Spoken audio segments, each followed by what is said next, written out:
আধুনিক সভ্যতায় হরেক রকম খাবারের ভিড়ে থেকেও মন যেন ছুটে যায় মা এবং মাটির কাছাকাছি থাকা সেই খাবারগুলোর প্রতি।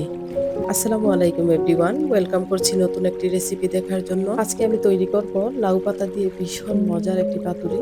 পাতুরি তো আমরা অনেকেই খেয়েছি, তবে সেটা ইলিশ মাছ এবং চিংড়ি মাছ বাটা দিয়ে এভাবে আমার মনে হয় কখনো খাওয়া হয়নি, এই ফার্স্ট টাইম খাওয়া। তো চলুন দেরি না করে মূল রেসিপিতে। এখানে আমি ৮ থেকে ১০টি লাউ পাতা নিয়েছি। এখন আমি নরমাল পানি দিয়ে একটু উল্টে পাল্টে ভালো করে ধুয়ে নিচ্ছি। এখানে একটু সাবধানতা অবলম্বন করবেন যেন পাতাগুলো ছিঁড়ে না যায়। তো আমি এখানে পাতাগুলোকে ২-৩ বার ওয়াশ করে নিচ্ছি।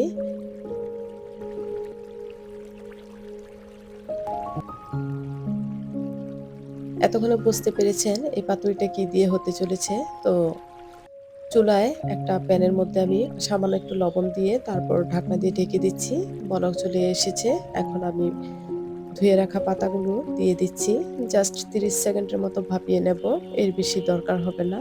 তো ৩০ সেকেন্ড পর আমি ঢাকনাটা খুলে আবার একটু উল্টে দেব।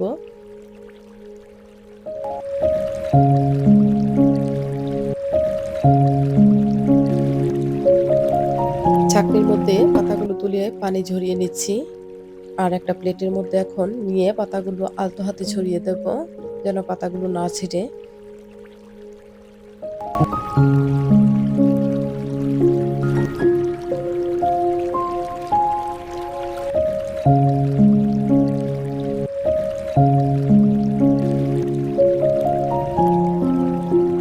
তো এদিকে আমি এখানে একটা মুরগির মাংসের আস্ত পিস নিয়েছি। আর এই মাংসটা দিয়েই আজকে পাতুরিটা তৈরি হবে। তো হাড় থেকে মুরগির মাংসটা আলাদা করে নিচ্ছি। আমি এই পাতুরিতে হাড় ব্যবহার করব না, বোনলেস চিকেন ব্যবহার করার চেষ্টা করবেন। তো মাংসগুলোকে আমি একটা নাইফের সাহায্যে ছোট ছোট করে কেটে নিচ্ছি।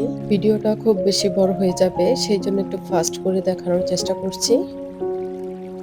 তো এখান থেকে অবশিষ্ট মাংসগুলোও নেওয়ার চেষ্টা করছি। এইভাবে ছুরি দিয়ে সুন্দরভাবে হাড় থেকে মাংসগুলো আলাদা করে নিলাম। এই মাংসগুলোকে আমি একটা ব্লেন্ডার জারে কিমা করে নিয়েছি।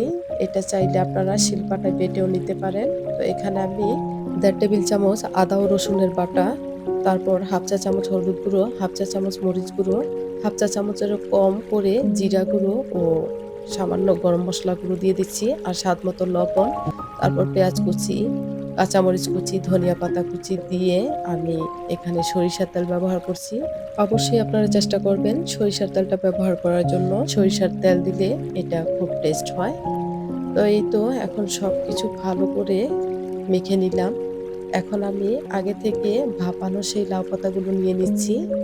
এখন একটা করে লাউ পাতা প্লেটের মধ্যে সুন্দরভাবে আলতো হাতে বিছিয়ে নেব।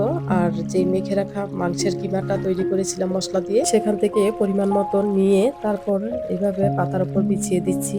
আর এই পাতাটাকে সুন্দর করে একটা ভাঁজ দিয়ে দিচ্ছি। তো এই ভাঁজটা দেওয়া খুবই সহজ, আপনারা খুব সহজেই দিতে পারবেন। পাতাটা এইজন্যই একটু ভাপিয়ে নিয়েছি।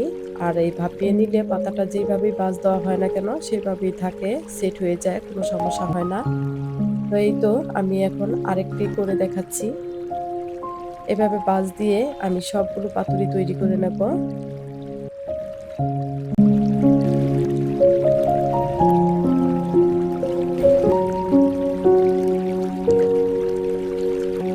মাত্র ১ পিস মুরগির মাংস দিয়ে পরিবারের সবার জন্য খুব মজার একটি রেসিপি তৈরি করলাম। তো আমি যেই পরিমাণের মাংসর একটা পিস নিয়েছি তাতে আমার পাতাগুলো সব কাভারেজ হয়ে গিয়েছে। ফ্রাই প্যানের মধ্যে আমি সরিষার তেল দিয়ে দিচ্ছি।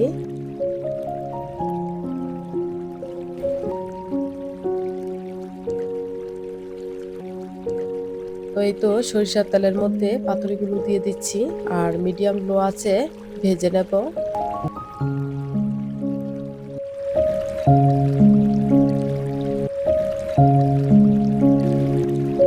চুলার আঁচ লোতে রেখে একটা ঢাকনা দিয়ে আমি ৫ মিনিট ভেজে নিলাম। এখন একটু কাঁটা চামচ দিয়ে উল্টে পাল্টে নেব।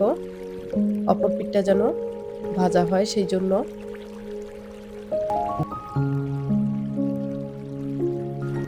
চিকেন দিয়ে লাউ পাতায় মোড়ানো এই রেসিপিটি কেমন লাগলো সবাই কমেন্টস করে জানাতে ভুলবেন না। আর যদি রেসিপিটি ভালো লাগে তাহলে লাইক কমেন্টস করে পাশে থাকবেন।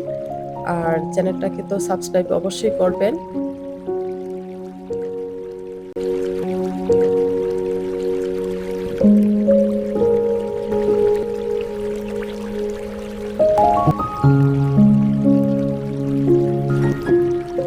এই তো কথা বলতে, বলতে আমার পাতুরিগুলো ভাজা শেষ।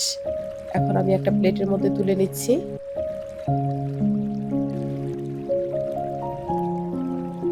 মাত্র ১ পিস মাংস দিয়ে যে এত মজার রেসিপি তৈরি করা যায় তা আগে জানা ছিল না। বাসায় অবশ্যই আপনারা একবার হলেও ট্রাই করবেন। আর এটা গরম ভাতের সাথে খেতে কিন্তু ভীষণ মজার। তো আজকের মতো এখানেই বিদায় নিচ্ছি। সবাই অনেক বেশি ভালো থাকবেন। আল্লাহ হাফেজ।